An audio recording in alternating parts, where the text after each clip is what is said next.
메타버스의 개념과 유형에 대해 알아볼까요? 오늘의 학습 내용입니다. 첫 번째, 메타버스의 개념, 그리고 두 번째, 메타버스의 유형, 그리고 마지막으로는 메타버스의 활용 사례입니다. 오늘의 학습 목표에 대해서 말씀드리겠습니다. 첫 번째, 메타버스의 개념을 설명할 수 있다. 그리고 두 번째, 메타버스의 4가지 유형을 설명할 수 있다. 그리고 마지막으로 생활 속의 메타버스의 활용 사례를 찾을 수 있다입니다.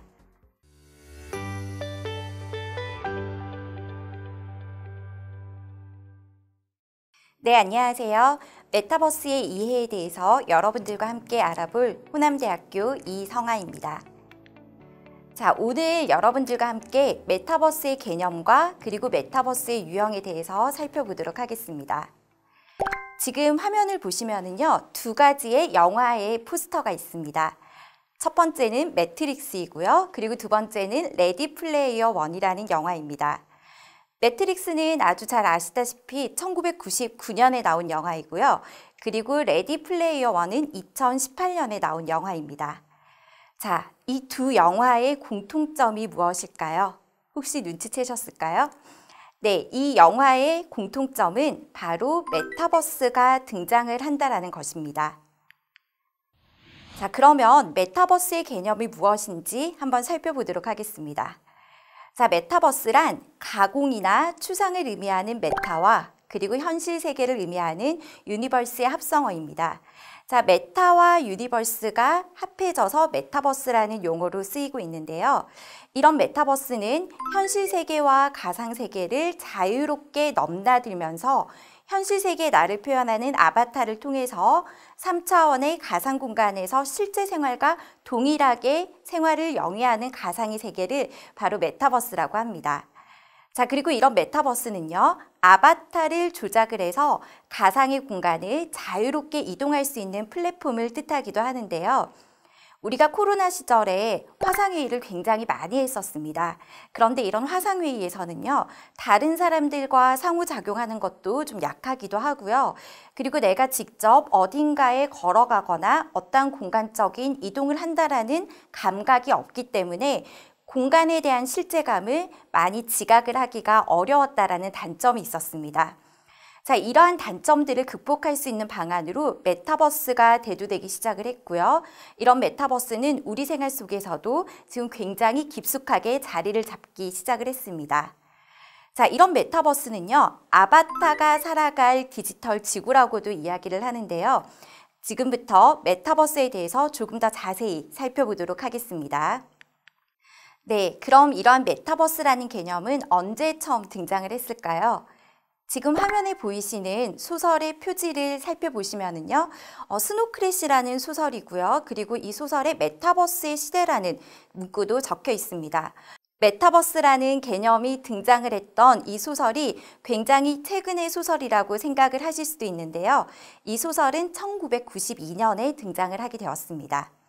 자, 이 소설 속에서는요, 히로라는 주인공이 등장을 합니다. 이 히로라는 주인공은 평소의 직업은 피자 배달부예요. 자, 그런데 이러한 히로가 집에 와서 컴퓨터 앞에 앉아서 고글과 이어폰을 끼고 가상의 세계에서 게임을 하기 시작을 합니다. 자, 이 소설 속에서는 이 문장이 나오는데요. 히로는 실제로 여기에 있지 않았다.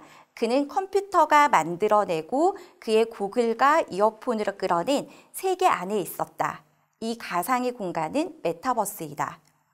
이 소설을 쓴 닐 스티븐스는 이러한 히로가 게임을 하는 이 공간을 뭐라고 표현을 하면 좋을까라고 고민을 하다가 메타버스라는 용어를 처음으로 이야기를 하기 시작을 했다라고 합니다. 자, 히로는 이 게임 속에서 굉장히 뛰어난 해커로 등장을 하게 되는데요.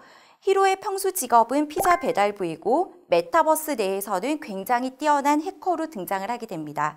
자, 그러면 히로의 평소의 모습과 이 게임 속의 모습은 엄청난 차이가 있게 되겠죠. 그럼 여기에서 히로가 해커로 등장하는 이 장면은 또 우리가 뭐라고 설명을 하면 좋을까라고 고민을 하다가 닐 스티븐스는 아바타라는 용어도 처음 사용을 하게 됩니다. 자, 이렇게 스노크래시 속에서 메타버스라는 단어도 처음 사용을 했고요. 그리고 아바타라는 단어 역시 처음으로 등장을 하게 됩니다. 이 스노크래시 소설 속에서는요, 현실 세계와 비슷하게 재력이나 실력이나 능력에 따라서 아바타를 차등적으로 만들 수도 있었다라고 합니다. 자, 이런 소설에 착안을 해서 린든랩에서 세컨드 라이프라는 메타버스 플랫폼을 만들기도 했고요. 그리고 구글의 구글어스도 이 소설에 착안을 해서 만들어졌다라고 합니다. 자, 그렇다면 아바타는 또 어떤 의미를 가지고 있을까요? 아바타라는 것은 자신을 대변할 수 있는 캐릭터라고 할 수가 있는데요. 이러한 아바타는 힌두교에서 주로 사용하는 개념입니다. 힌두교에서 사용하는 개념인 아바타는 하강을 의미하는 산스크리트어인데요. 힌두교에서 아바타란 하강한 신의 모습을 뜻한다고 합니다. 즉, 인간과는 소통하기 어려운 신이지만 아바타를 통해서 사람과 신과의 소통의 벽을 허물게 된다라는 뜻이 있다라고 하는데요. 그렇기 때문에 아바타는 나를 대변할 수 있는 캐릭터라고도 할 수는 있지만 아바타가 가지고 있는 원래 어원의 뜻은 소통을 담고 있습니다. 즉, 아바타는 캐릭터만을 의미하는 것이 아니고요. 우리가 주로 쓰는 카카오톡이나 기타 메신저에서 나를 나타내는 상태 메시지도 아바타라고 할 수가 있습니다. 자, 우리가 알고 있는 아바타의 개념과 그리고 원래의 아바타의 개념이 굉장히 차이가 있다는 것을 아실 수가 있는데요. 이 아바타는 결국에는 소통을 할 수 있는 하나의 도구라고 생각을 하시면 됩니다. 소설 스노크래시에서 착안을 해서 린든랩이라는 회사에서 2003년에 세컨드 라이프라는 메타버스 플랫폼을 개발을 합니다. 자, 이 린든랩은요, 미국의 스타트업 기업이었는데요. 이 기업에서 세컨드 라이프라는 3차원의 가상세계 서비스를 이제 개발을 해서 사람들에게 오픈을 합니다. 자, 이 안에서는요, 아바타가 주어진 퀘스트를 깨는 것이 아니라 굉장히 광활한 공간을 누리면서 돈도 벌기도 하고요. 그리고 다른 사람들을 고용을 해서 일을 하기도 하고요. 그리고 부동산으로 건물을 사들이는 것도 가능했다라고 합니다. 자, 그러면 이렇게 건물을 사들이고 돈도 번다라는 거는 그 가상세계 속에서 쓸 수 있는 화폐가 있다라는 뜻이죠. 이 화폐는 린든 달러라고 이야기를 하는데요. 이 린든 달러는 실제 세계에서의 돈도 린든 달러로 환전이 되기도 하고요. 그리고 가상세계에서 벌어들인 린든 달러도 현실 세계에서 환전을 해서 쓸 수 있었다라고 합니다. 자, 그렇다 보니까 그 당시에 IBM이나 BMW나 토요타나 로이터 등 세계 글로벌 대기업들이 줄줄이 세컨드 라이프 속에서도 서비스를 시작을 했다라고 합니다. 자, 그래서 이 당시에는요, 인터넷 시대가 펼쳐진 이후에 드디어 제2의 웹 세계가 열릴 수도 있다라는 기대감이 상당히 커졌다라고 해요. 그리고 또 하나는 지금 현재의 메타버스의 플랫폼의 특징을 그대로 보여주기도 하고요. 그리고 목표가 없고 자유도가 굉장히 높은 오픈월드 시스템이었다고 합니다. 자, 오픈월드 시스템이라는 것은 어떤 것이냐면요. 수행을 해야 하는 미션이 없이도 가상세계에서 캐릭터 그 자체로 내가 알아서 삶을 꾸려나갈 수 있도록 하는 서비스를 뜻하는데요. 그러다 보니까 아바타를 통해서 내가 생활도 똑같이 하기도 하고요. 그리고 옷이나 가구 같은 아이템을 만들어서 린든 달러로 거래를 하기도 했다라고 합니다. 자, 그리고 또 하나는요, 가상의 기업을 세컨드 라이프 속에서도 차려서 부동산에서 팔기도 하고, 그리고 가상의 기업에서 다른 아바타들을 고용을 하기도 했다라고 합니다. 자, 말 그대로 또 하나의 라이프, 세컨드 라이프였죠. 자, 그런데 이 세컨드 라이프는요, 굉장한 기대를 많이 불러일으켰음에도 불구하고 결국에는 실패를 했다라고 합니다. 왜 실패를 했을 것 같으세요? 자, 우리가 가만히 생각을 해보면 그 당시의 시대는 2003년이었습니다. 자, 우리 2003년에는 휴대폰을 어떤 걸 사용을 하셨나요? 자, 그 당시에는 우리가 휴대폰으로 인터넷을 한다라는 것 자체에 대해서 굉장히 비용적인 부담을 많이 느끼기도 했고요. 그리고 또 하나는 휴대폰으로 인터넷을 할 때 발생하는 비용들, 그리고 네트워크 환경이 좋지 못했던 그런 시절이었습니다. 자, 이런 린든랩의 세컨드 라이프가 실패했던 이유는 여기에도 있는데요. 모바일로는 접속을 해서 구동을 할 수가 없기도 했고요. 자, 이 말은 주로 PC로만 구동이 가능했다라는 뜻입니다. 자, 그리고 또 하나는 네트워크 환경이 지금처럼 굉장히 원활하게 진행이 됐던 것이 아니었기 때문에 린든랩의 세컨드 라이프 속에서 아바타를 통해서 내가 열심히 린든 달러를 벌어야 되는데 중간에 네트워크가 끊기는 문제들이 발생을 하기도 했다고 합니다. 자, 그리고 또 하나는요. 굉장히 쉬운 SNS가 등장을 하기 시작을 합니다. 그러다 보니까 아바타를 통해서 가상의 생활을 해야 하는 린든앱의 세컨드 라이프는 금세 흥미를 잃게 되게 된 거죠. 이렇게 초반에 메타버스의 개념과 그리고 메타버스와 관련된 플랫폼이 등장을 했었지만 금세 사라지고 말았는데요. 지금은 가상세계를 구현할 수 있을 정도로 굉장한 기술적인 진보가 이루어졌죠. 그러다 보니까 이게 현실인지 가상인지 구분할 수 없을 정도로 굉장히 현실과 유사한 가상세계가 존재를 하기도 하고요. 두 세계를 서로 편하게 오갈 수 있게 되면서 메타버스가 재등장을 하기 시작을 했습니다. 지금 보시는 화면은 젠슨 황이라는 엔비디아의 회사의 대표의 인터뷰인데요. 잠시 한번 보시고 오실까요? 젠슨 황은 2020년 6월 GTC라는 컨퍼런스에서 기조연설을 했습니다. 여기서 메타버스에 대해서 이야기를 했는데요. 가장 핵심적인 문장은 미래의 20년은 공상과학과 다를 바가 없다. 메타버스의 시대가 오고 있다라고 이야기를 했다라고 합니다. 자, 젠슨 황의 인터뷰의 핵심 7가지를 한번 설명을 드리면요. 기존에 지나왔던 20년이 놀라웠다라면 앞으로 20년은 훨씬 더 놀라운 일이 많을 공상과학과 다를 바 없을 것이다 라고 이야기를 했고요. 그리고 메타버스 시대가 오고 있다라고도 이야기를 했습니다. 자, 그리고 젠슨 황의 연설에서 닐 스티븐슨의 소설인 스노크래시에 대한 이야기도 다시 이야기를 하기 시작을 했고요.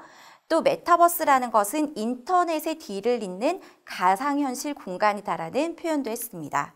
자, 그리고 젠슨 황의 연설 중에 5번째는요.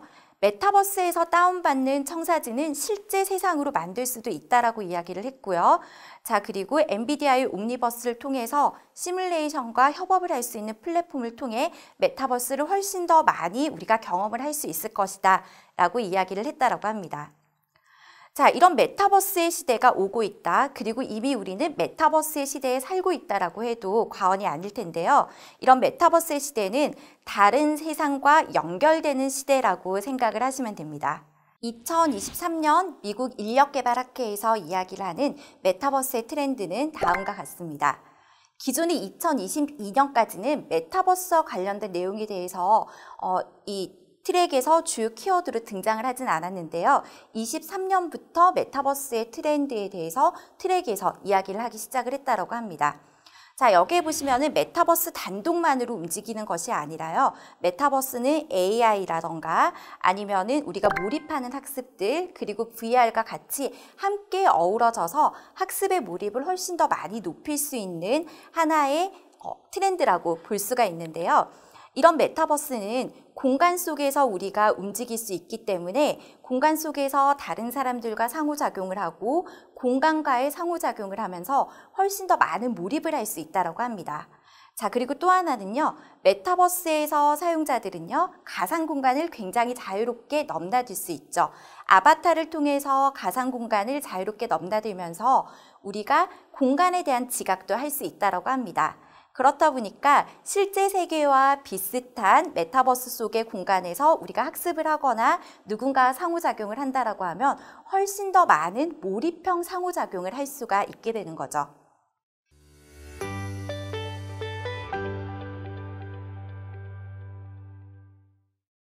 자, 그러면 지금부터는 메타버스의 유형에 대해서 조금 더 깊게 살펴보도록 하겠습니다.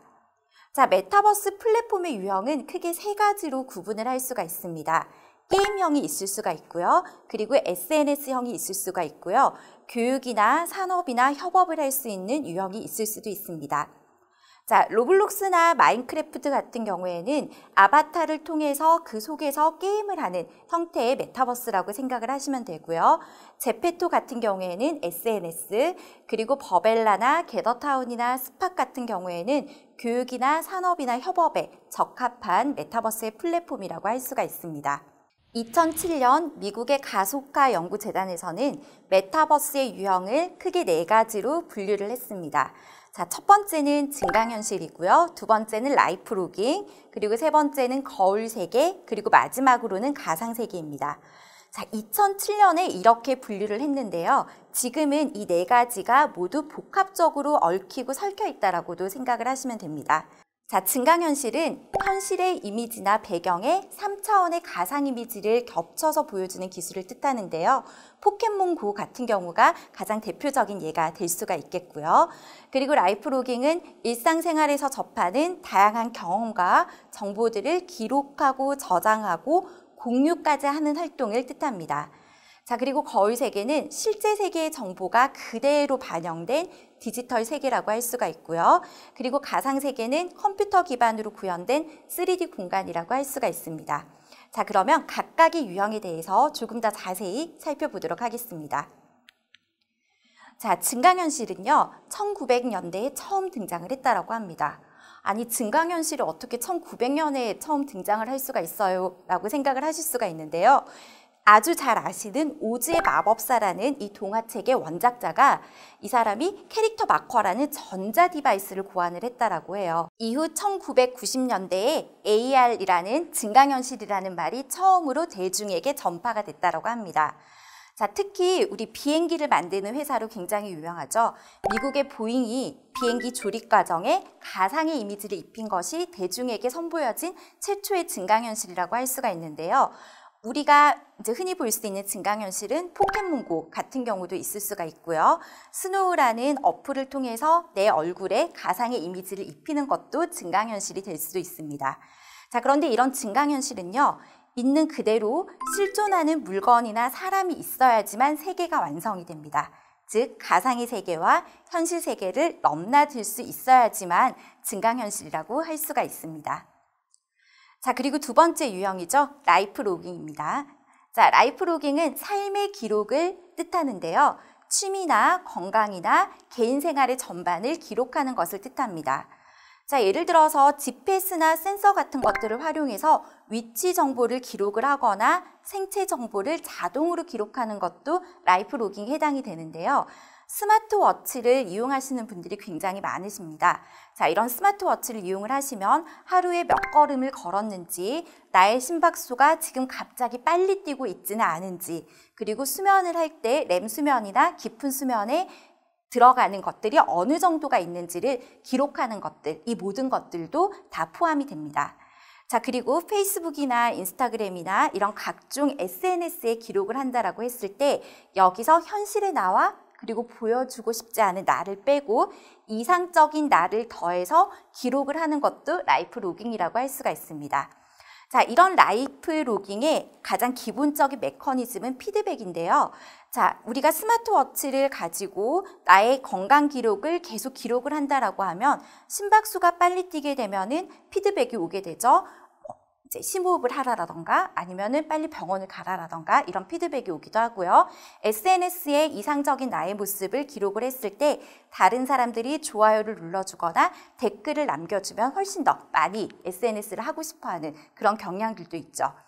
자, 이런 라이프 로깅은요, 사용자가 직접 기록하느냐의 여부에 따라서 능동적인 방법과 수동적인 방법으로 나눠집니다. 자, SNS 같은 경우에는 내가 능동적으로 업로드를 하는 거기 때문에 능동적인 방법이라고 할 수가 있고요. 자율주행 자동차라던가 아니면 우리가 내비게이션 기록에 계속 남게 되는 위치 정보 같은 것들은 수동적인 방법으로 기록이 되는 것이죠. 자, 이렇게 능동적이고 수동적으로 다 모여지는 것들은 결국에는 빅데이터가 되게 됩니다.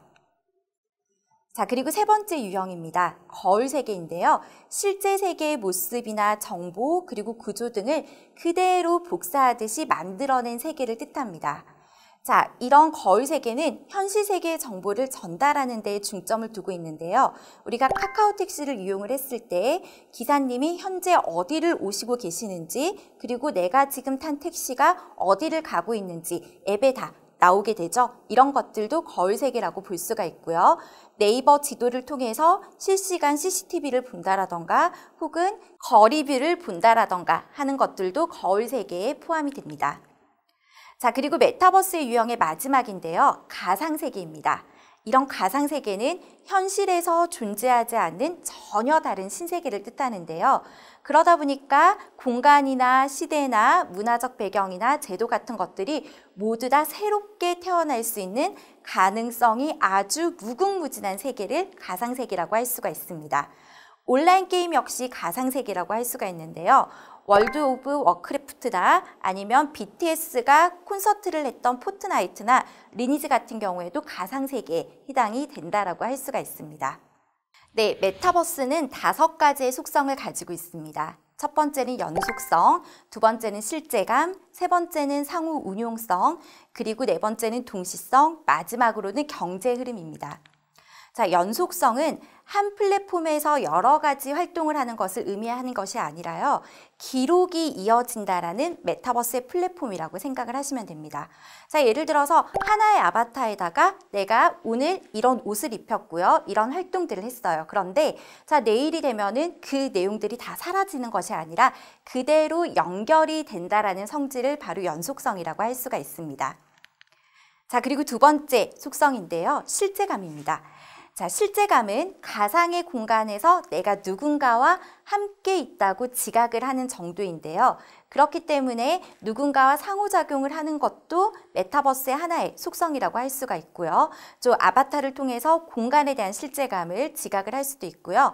이런 실제감을 형성을 하기 위해서 VR기기나 AR기기, 그리고 아주 잘 짜여진 이야기로 실제감을 향상을 하기도 합니다. 자, 그리고 세 번째 메타버스 속성인데요. 바로 상호 운용성입니다. 자, 현실 세계의 데이터와 메타버스의 데이터가 서로 연동되는 성질을 바로 상호 운용성이라고 이야기를 하는데요. 메타버스를 통해서 얻는 정보가 다 메타버스 안에서만 적용 가능한 것이 아니라 현실 세계와 연동할 수 있다는 것이 바로 상호 운용성입니다. 자, 그리고 네 번째는 동시성인데요. 나 혼자 메타버스 안에서 무언가를 활동을 하는 것이 아니라 여러 명의 사용자가 동시에 하나의 메타버스 안에서 같은 세계관으로 활동하는 것을 뜻하기도 합니다. 자, 그리고 경제 흐름인데요. 메타버스 속에서 제공하는 화폐와 거래 방식에 따라서 사용자가 재화나 서비스를 자유롭게 거래하는 경제적인 흐름이 존재를 하기도 합니다. 자, 이런 경제 흐름을 뜻하는 가장 대표적인 것은요. 로블록스에서 로벅스라는 가상화폐를 사용을 하죠. 이런 것들을 통해서 메타버스 속에서 경제 흐름이 이루어지고 있다는 것도 우리가 알 수가 있습니다.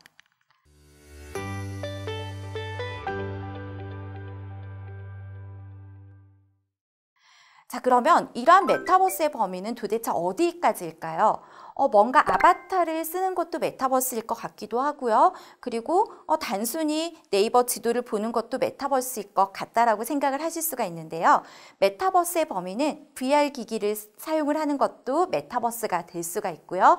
아바타로 접속하는 것도 메타버스가 될 수가 있고요. 그리고 3D 2차원의 그래픽도 메타버스라고 할 수가 있습니다. 자, 지금 한 가지 영상을 보실 건데요. 아래에 있는 QR코드를 한번 클릭을 한번 해보실까요? 이 영상 속에서 나연이라는 꼬마아이가 등장을 합니다. 이 나연이라는 꼬마아이는요. 7살 생일을 앞두고 이 친구가 어느 날 갑자기 몸이 아파서 병원에 들렀다가 굉장히 빨리 이렇게 사망을 하게 되는 그런 사고가 일어나게 되는데요. 이 나연이를 잃게 된 엄마가 굉장히 나연이가 보고 싶은 거예요. 그래서 나연이의 평소의 모습들을 찍어 놓은 동영상과 사진 그리고 음성 등을 통해서 실제 나연이의 홀로그램을 만들어냅니다. 자, 그래서 지금 여기 영상 속에서 엄마가 고글을 끼고 그리고 VR 장갑을 끼고 있고요. 나연이와 함께 생일 파티를 하는 장면이 나오는데요. 이렇게 VR 기기를 끼고 가상의 공간에서 새로운 홀로그램이나 아니면은 누군가 만나는 것, 이것도 바로 메타버스라고 할 수가 있습니다. 자, 우리 주변에서 만나는 메타버스들이 굉장히 많은데요. 잘 아시다시피 굉장히 꼬마아이들이 좋아하는 로블록스 같은 경우에도 메타버스라고 할 수가 있고요. 그리고 우리나라 네이버 Z에서 만든 제페토 플랫폼도 메타버스라고 할 수가 있습니다. 이런 제페토 플랫폼 안에서는 편의점이 등장을 하기도 하고요. 최근에는 모 라면 회사와 같이 협업을 해서 메타버스 플랫폼 내에서 내가 원하는 라면의 레시피를 만들고 이 라면의 레시피가 실제 하나의 상품으로 기획이 돼서 판매가 되기도 했다라고 합니다. 이렇게 가상 속에서 누군가와 같이 상호작용을 하고 내가 제안한 아이디어가 실제 세계와 연결되는 것, 이것도 메타버스를 통해서 할 수 있는 하나의 새로운 활동이 되기도 하죠. 자, 그리고 제페토 안에서는 블랙핑크가 이 안에서 열심히 콘서트를 하거나 팬사인을 하는 그런 것도 이제 활동도 하기도 했습니다. 자, 그리고 2017년에 출시된 포트나이트라는 메타버스 플랫폼도 있는데요. 그룹 BTS가 다이너마이트의 안무 버전을 처음으로 공개하면서 굉장히 유명해지기 시작을 했는데 이 포트나이트 같은 경우도 메타버스의 플랫폼이라고 할 수가 있습니다. 이 외에도요, 마인크래프트나 모여봐요 동물의 숲, 그리고 이프렌드 같은 경우에도 우리 주변에서 만날 수 있는 메타버스라고 할 수가 있습니다.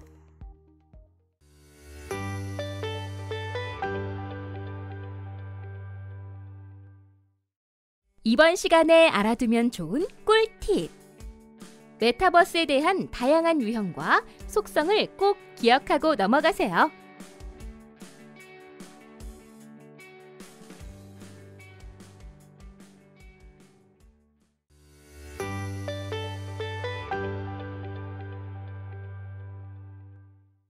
네, 오늘 강의를 통해서 이런 것도 메타버스였을까? 혹시 저것도 메타버스가 아닐까라는 생각들을 많이 하실 건데요.